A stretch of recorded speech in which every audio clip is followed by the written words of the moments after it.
Danielle Beckmann, and I play Liza in the short film Liza Anonymous. So this project all started back in 2018, actually. My dear friend, Leah McKendrick, who is the writer of the show, she was out visiting New York City, and she saw that I was doing play after play, showcase after showcase as an actor in New York, and I was really wanting to sink my teeth into a really meaty project that was just for me. And so she ended up writing the script for me and kind of gave it to me as a gift, and I raised the money and produced it and got to star in it, and the rest is history. Now we're going to Tribeca Film Festival. So the project has been my baby ever since 2018. And my character in the film, her name is Liza. She is a lonely millennial, and she's an outsider. She's desperately searching for belonging, and goes about it in a very theatrical way, let's just say. I don't want to give anything away, so.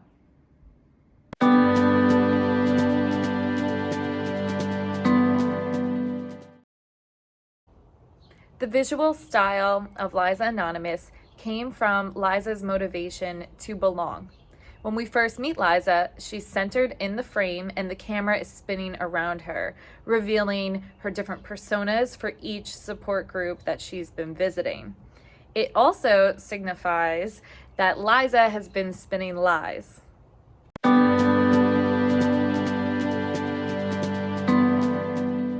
The inspiration for Liza was my friend from college, Danielle, who is the star of the movie and is just one of my favorite actors, and I wrote it as a vehicle for her to be able to show off her chops, her versatility, her ability to transform, and I'm really happy with her work.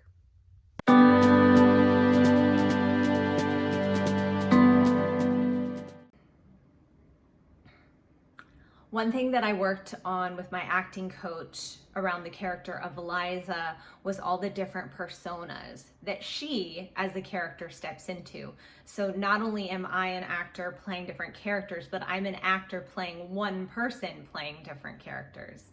So we really worked on the whole idea of that secret that Liza is always holding. And what really excited me as an actor was the idea that Liza really gets, she gets like a high off of being someone she's not and commanding the room and getting attention in that way, because in her day-to-day normal life, she is not a person who really gets attention or can command a room. So I think the little, to your question, that all of that's not necessarily in the movie, but it's something that I wanted to capture for the role.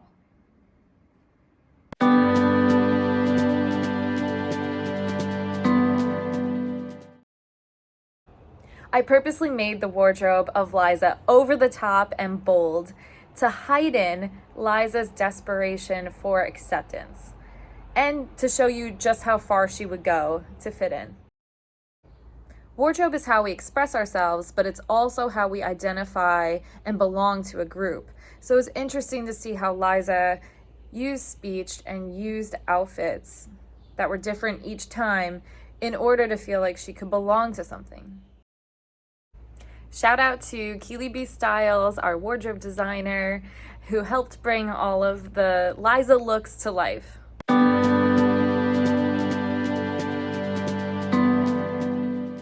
Something that I would know about Liza as the writer is, I'll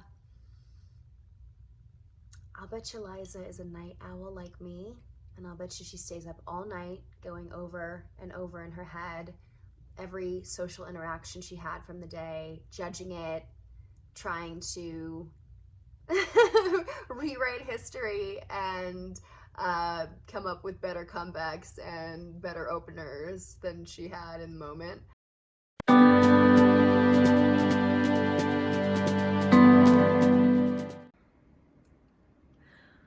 I absolutely loved working with Aubrey Smyth, my director. She was the perfect match for this script. She not only understands my comedic sensibilities, but she immediately got Leah's writing, and she is so wonderful with vivid costumes and sets and props and production design. She worked really closely with our costumer and production designer to create these like bubblegum candy colored scenes. So I love working with Aubrey on set and off set.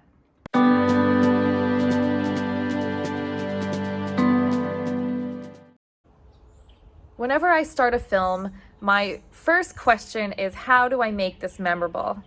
And so some memorable reactions so far to Liza Anonymous have been about Danielle Beckmann's performance as she plays 5 characters in one film. She was wonderful to work with, and I love watching her on screen even more because the characters are so different. I also had received positive feedback about characterization through camera intention, production design, and wardrobe, which I love to hear because that's really become a staple of my work, both in my comedies and in my commercials. I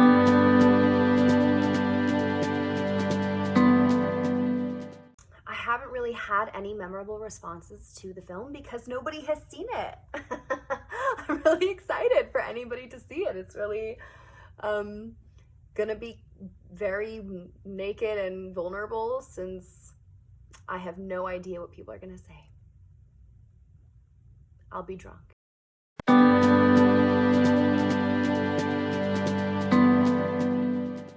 So if I had the choice to be cast in the remake of a popular movie, I would love to play Dorothy in The Wizard of Oz.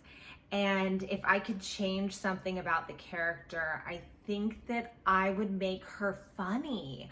I would make her more comedic.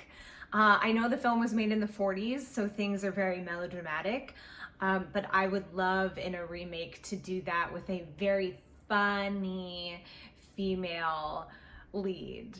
I just think that would be a blast. But I would want the ending to be the same. I would hope that she would find home. It would just be a little bit of a different path.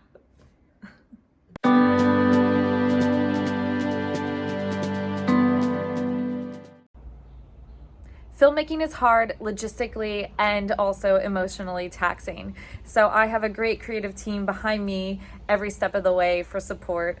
I'd like to shout out to my mom for taking my call anytime of the day or night. We've been working together creatively since I was a kid, and she, my dad, and my brother were all extras in Liza Anonymous. Also, I'd like to thank Danielle, my actress, and Katie Rawson, my producer, for never putting any limitation on the creative ideas. Also, I'd like to shout out to my cinematographer, Chloe Smolkin. When I told her that we had 4 circular dolly track setups, she said, let's do 5. So I love that spirit, always pushing the creative. My production designer, Danielle Ornitz, was so wonderful in building the worlds of Liza Anonymous. And we used psychology of color to set up each space. And I thought that was really cool. What we would do is we would never repeat a color in another scene. So without him, it would not look as wonderful as it did. There are so many other people in the creative team that this truly is not possible without. So my editor, Samantha Smith, who always understands how to make something funny, and also original music by Joanna Catcher. I loved how she influenced the humor with her songs, and we had a really special team on this film.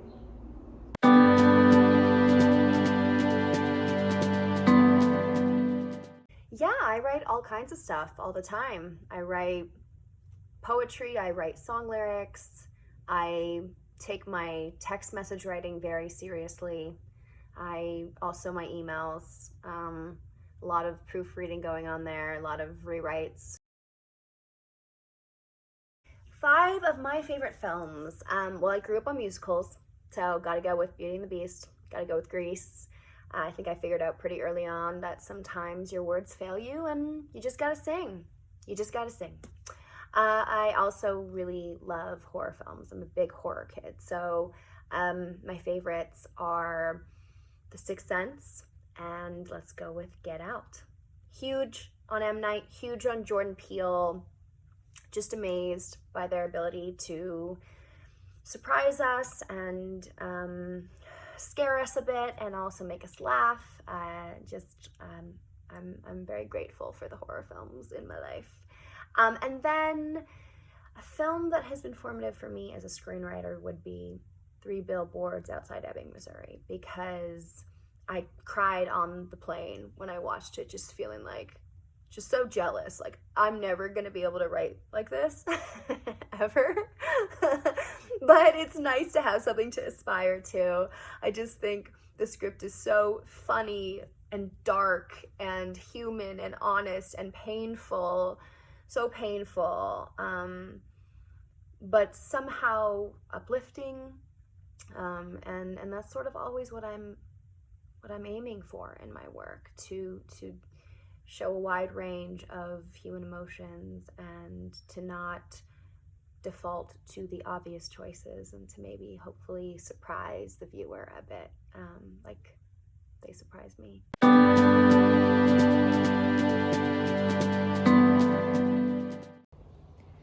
After you see Liza Anonymous, I think it'll be pretty clear how my favorite movies have impacted my visual style.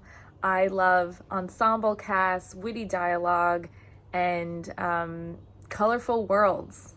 So I'm a big Ben Stiller fan, so my ultimate favorite movies are Zoolander and Meet the Parents. And I also love Bridesmaids, Oh Brother, Where Art Thou, A League of Their Own, and Eternal Sunshine of the Spotless Mind. Also, Amelie was early on a big influencer when I was in film school.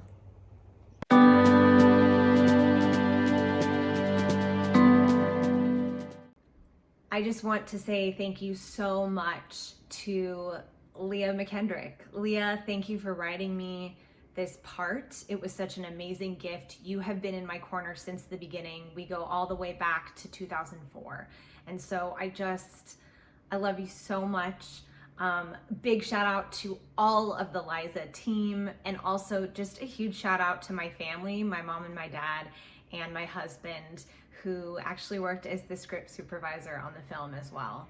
So just thank you so much, and I hope that you all get to catch Liza Anonymous at the Tribeca Film Festival. And if you don't get to be there in person, we will be screening virtually, so stay tuned for that.